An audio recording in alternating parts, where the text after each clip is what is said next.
Next ಹೇಳಿ question ನಿಮ್ಮ ಈಗ JB ಎಲೆಕ್ಷನ್ ಆಗಸ್ಟ್ ಎಂಡಿಗೆ ಮಾಡೋಣ ಸುಪ್ರೀಂ ಕೋರ್ಟ್ ಹೇಳಿತ್ತು.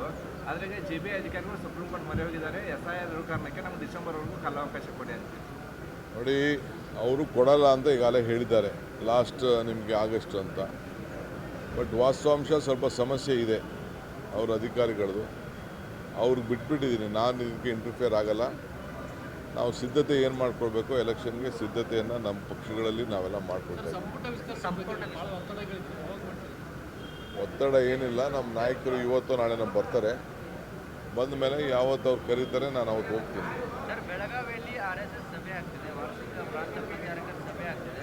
ಖರ್ಗೆ ಅವರು ಹೇಳ್ತಾರೆ ಮುಂದೆ ಇಲ್ಲ, ಪದಸಂಚಲನ ಮಾಡಬೇಕಾದ್ರೆ ಕಡ್ಡಾಯವಾಗಿ ಅನುಮತಿ ಪಡೆಯಬೇಕಂತೇಳಿ. ತಾವೇನು ನೋಡೋಣ, ನನಗಿನ್ನೂ ಅದು ಮಾಹಿತಿ ಬಂದಿಲ್ಲ.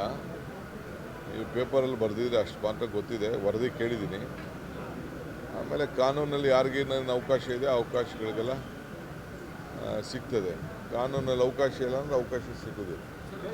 ಒಬ್ಬೊಬ್ಬರಿಗೆ ಒಂದೊಂದು ಮಾಡೋದಲ್ಲ. ಉತ್ತರ ಕನ್ನಡದ ಭಾಳಷ್ಟು ಶಾಸಕರು ತಮ್ಮನ್ನು ಭೇಟಿಯಾಗಿದ್ದಾರೆ. ಮೋಡ ಬಿತ್ತನೆ ಬಗ್ಗೆ ಭಾಳ ಡಿಮ್ಯಾಂಡ್ ಇದೆ.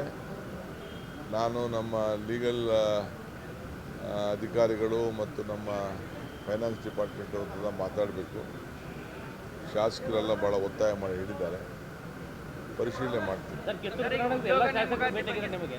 7 ಜಿಲ್ಲೆಯವರು ಏನೇನು ಮುಂದಿಟ್ಟಿದ್ರು, ಏನೇನು ಬಗೆಹರಿಸಿದ್ರಿ, ಏನೇನು ಹೊಸ ಯೋಜನೆಗಳನ್ನ ಜಾರಿಗೆ ತರ್ತಾರೆ? ಸದ್ಯಕ್ಕೆ ನಾನೀಗ ಹೇಳಿದಷ್ಟು 2 ವರ್ಷ ಅದು ಚಾಲನೆ ಆಗೋಂಥ ತೀರ್ಮಾನಗಳನ್ನು ನಿನ್ನೆ ಕಿತ್ತೂರು ಕರ್ನಾಟಕದ ಸುವರ್ಣಸೌಧದಿಂದ ತೆಗೆದುಕೊಂಡಿದ್ದೆ.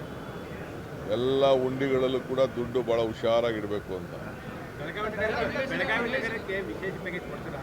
ಈ ಹಿಂದೆ 100 ಕೋಟಿ ರೂಪಾಯಿ ಕೊಡುವಂಥ ಸಂಪ್ರದಾಯ ಇದೆ. ಈಗ ಬಂದಿದ್ದೀನಿ, ನೋಡೋಣ.